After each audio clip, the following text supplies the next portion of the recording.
有耐心的人都很 nice. 有耐心的人都很 nice. Nice, ça veut dire gentil, mais c'est pour mémoriser le son de nice. Voilà, 有耐心的人都很 nice. Salut tout le monde, bienvenue à ma chaîne, 我是冰冰老师. Donc aujourd'hui, nous allons continuer à parler comment retenir les caractères chinois.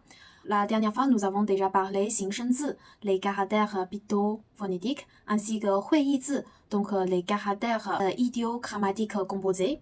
Alors ce genre de caractères, on peut le trouver dans plein de caractères. Dans certains cas, on peut se trouver avec des caractères abstraits, plus difficiles à retenir, mais il y a toujours le moyen. Ici, je peux vous présenter mémotechnique. Donc en fait, c'est très important quand on apprend un caractère de relier le sens des caractères.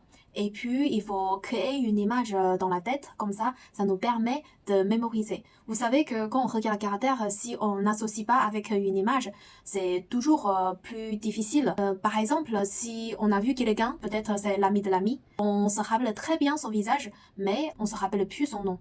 Voilà, ça c'est notre mémoire. Donc on a un mémoire plus stable, plus fiable concernant l'image au lieu de nom. Aujourd'hui, je vais vous présenter petites astuces, par exemple pour mémoriser le mot 耐心. 耐心, 耐心, ça veut dire patience, patience.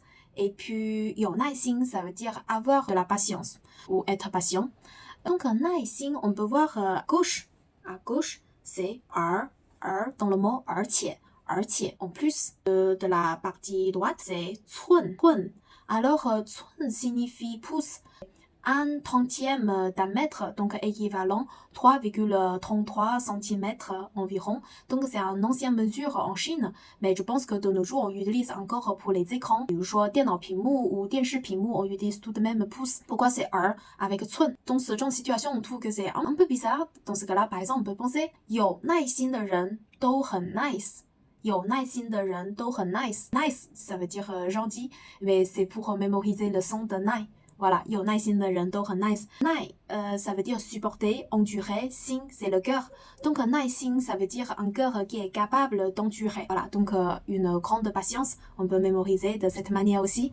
Voilà, ce sera tout pour aujourd'hui. Merci d'avoir regardé jusqu'ici. Donc, je vous présente l'autre mot pour la mémotechnique la prochaine fois. Et donc, quand vous apprenez les caractères, vous pouvez essayer aussi cette manière. Ça va sûrement vous aider. Et pendant le cours, je fais très souvent avec mes élèves pour nous amuser ensemble, pour retenir les caractères. Je trouve que c'est très important au lieu de retenir de manière, répétitive. Ce sera plus efficace, je pense. Ok, bon, je vous laisse. À la prochaine!